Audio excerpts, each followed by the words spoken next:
അസ്സലാമു അലൈക്കും വറഹ്മത്തുള്ള. എന്തേ മുത്തുമണികളെ, സുഖല്ലേ? നിസ്കരിച്ച നിങ്ങള്? നിസ്കരിച്ചില്ലല്ലേ? അസർ നിസ്കരിച്ച? മഗ്‌രിബായി, ഇശായി, ഒന്നും നിസ്കരിച്ചില്ല. ഒന്നുമില്ല. സമയമുണ്ടോ?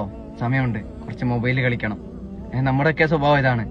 നമ്മുടെയൊക്കെ ഉമ്മ ഇല്ലേ, അല്ലെ ഉപ്പ ചെറുപ്പത്തിൽ പറയുമായിരുന്നു അല്ലേ, മോനെ നിസ്കരിക്ക്, പള്ളിയിൽ പോയി നിസ്കരിക്ക്, പോ മോനെ. അവരൊക്കെ പോകുന്നുണ്ടല്ലോ, എന്നോടും പറഞ്ഞിട്ടുണ്ട് പല പ്രാവശ്യങ്ങളും.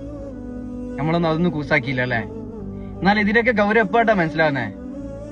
ഒരു 18, 20 വയസ്സ്, 22 വയസ്സ്, 24, 26 വയസ്സ്, ഇങ്ങനെ മേലോട്ട് പോകുമ്പോൾ നമുക്ക് മനസ്സിലാവും അതിന്റെയൊക്കെ നിസ്കാരത്തിന്റെ വില എത്രത്തോളാണെന്ന്. നിങ്ങൾ നിസ്കരിച്ച് തുടങ്ങി നോക്ക്.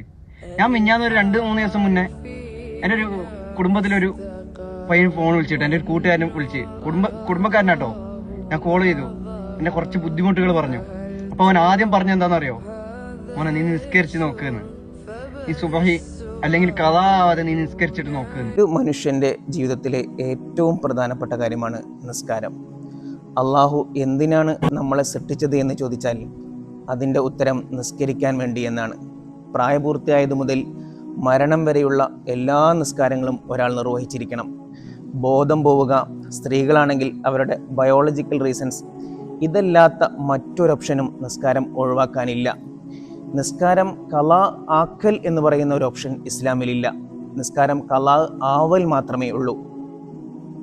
ഒരാൾക്ക് നിന്ന് നിസ്കരിക്കാൻ കഴിയില്ലെങ്കിൽ അയാൾ ഇരുന്നും, നിസ്കരിക്കാൻ കഴിയില്ലെങ്കിൽ അയാൾ കിടന്നും, കിടന്ന് നിസ്കരിക്കാനും കഴിയാത്ത അവസ്ഥയിലാണ് അയാളെങ്കിൽ അയാളുടെ കണ്ണിമ വെട്ടിയും, അതിനും സാധിക്കാത്ത അവസ്ഥയിലാണെങ്കിൽ അയാളുടെ മനസ്സിൽ നിസ്കാരത്തിന്റെ രൂപങ്ങളെ സങ്കല്പിച്ചും നിസ്കരിക്കണമെന്നാണ്. ഒരാൾ നാളെ പരലോകത്തെത്തിക്കഴിഞ്ഞാൽ അയാളെ ആദ്യമായി വിചാരണ ചെയ്യുന്നത് അയാളുടെ നിസ്കാരത്തെ സംബന്ധിച്ചാണെന്നാണ്. അതിൽ വീഴ്ച വരുത്തിയവന് അതിൻ്റെ ശിക്ഷ അനുഭവിച്ചതിന് ശേഷമാണ് അടുത്ത കാര്യത്തിലുള്ള വിചാരണ എന്നാണ്. ഒരു കുഞ്ഞ് ജനിച്ചു കഴിഞ്ഞാൽ നമ്മൾ വലത് ചെവിയിൽ ബാങ്കും ഇടത് ചെവിയിൽ ഇഖാമത്തും കൊടുക്കാറുണ്ട്. ഈ ബാങ്കും ഇഖാമത്തും ആ കുട്ടിയുടെ മയ്യിത്ത് നിസ്കാരത്തിന് വേണ്ടിയിട്ടുള്ള ബാങ്കും ഇഖാമത്തും കൂടിയാണെന്നാണ്. ഇതിൻ്റെ ഇടയിലുള്ള ജീവിതമാണ് ഒരു മനുഷ്യൻ്റേത്.